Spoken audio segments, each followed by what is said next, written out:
find someone, and have learned that maybe it was what the other two did that really got me the job more than what I did. But in those days, you know, you started and they said, hi, we're glad to see you. There's your caseload, go to it.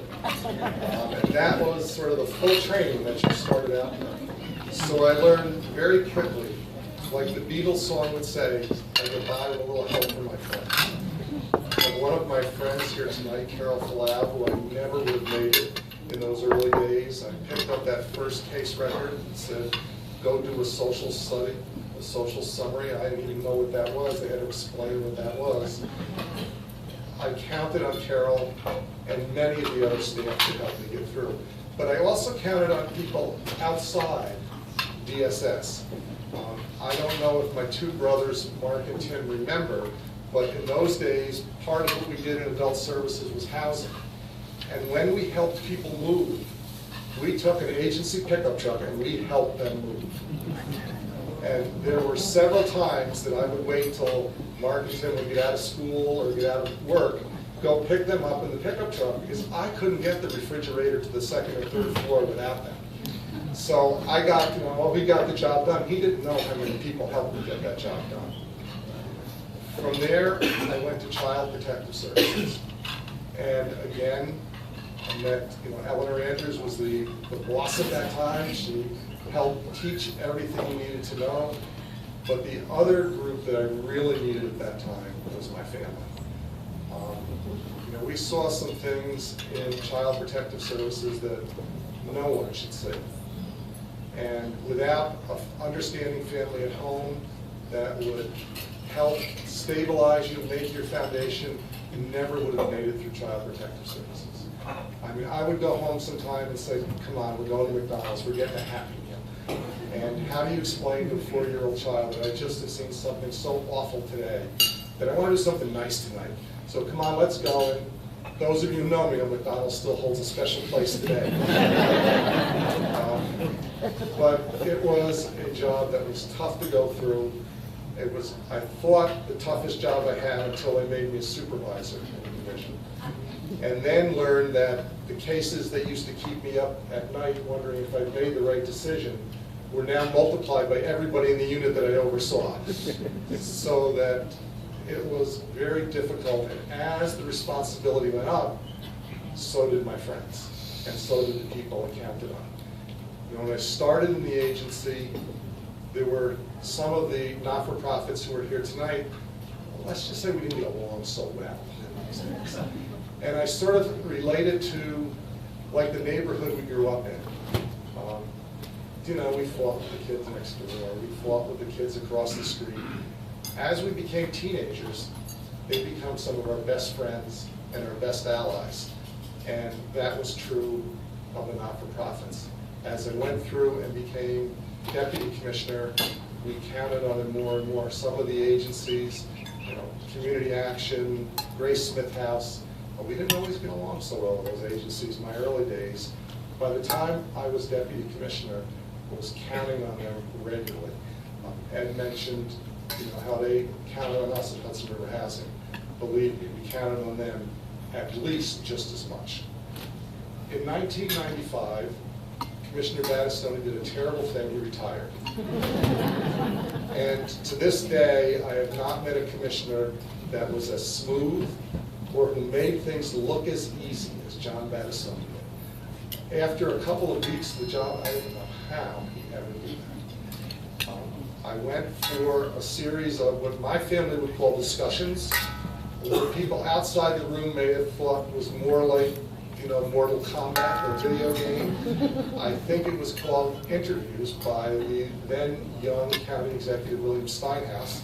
At the end of a 2.5-hour interview / discussion, he says, I'd like you to be the Commissioner of Social Services. Now, besides being a surprise, it was a big jump in responsibility. And with that jump in responsibility, I needed more friends. And I wrote 4 groups of friends that I will just mention quickly tonight. The first were my friends at the county executive office. I went into a field with something I knew nothing about, this thing called politics. And I had no idea how somebody would say something to you in the hallway and get up in front of a crowd and say something totally different. I didn't understand.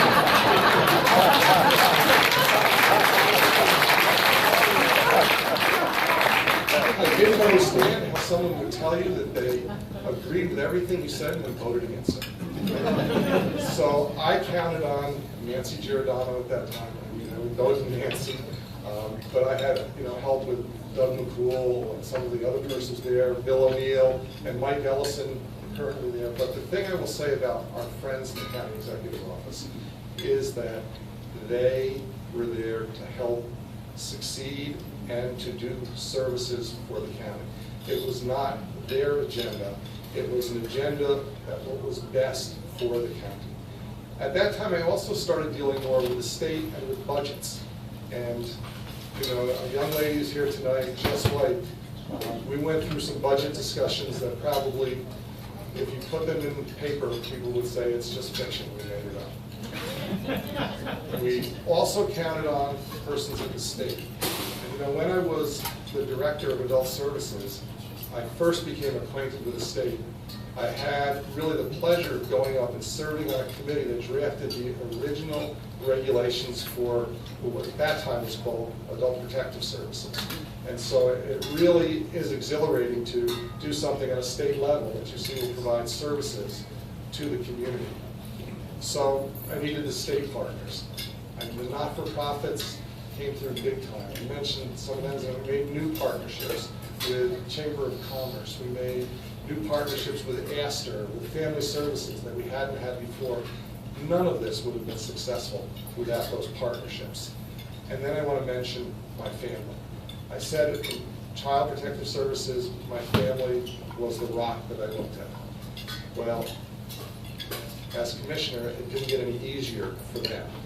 They always backed me, gave me love unconditionally, good times and bad times. I mean, sometimes you come home and say, I had $1 million grant to do Wheels for Work. We're going to do good things, and let's go to McDonald's. And, I come from an Italian family. You ate no matter what, good or bad, you ate. But there would be other times in that Deb mentioned were not so good. I remember a vacation in Florida. My family went to Disneyland, Disney World, while I sat in the hotel room on the phone with other folks at DSS because of a tragedy that happened that was affecting our office and our community. So without the family to support me, and I mentioned two of my brothers, but I knew I could call Tim or my sister Betty at any time. They would listen, they would give me good advice. Sometimes I would follow it, sometimes not so much. But the other thing, my family and my friends at the table, John and Cliff, is that they gave me the ability to re-energize. I mean, I still go to the gym twice a week with my brother Brian. He's probably heard more stories and complaints than all of you guys put together. He kept me off of Dr. Glatt's couch, numerous times by listening to my stories. Because otherwise I would have had to go see my friend Dr. Glatt. Some days were just tough to handle. The last group that I haven't mentioned, and I won't mention any names, and some of them really honor me by being here tonight, are persons who started out on the other side of the desk, so to speak. They took advantage of our programs. Some of them helped run some of our new programs. But they have become successful persons and allowed us to be part of that success. When I see and talk to those persons and other persons who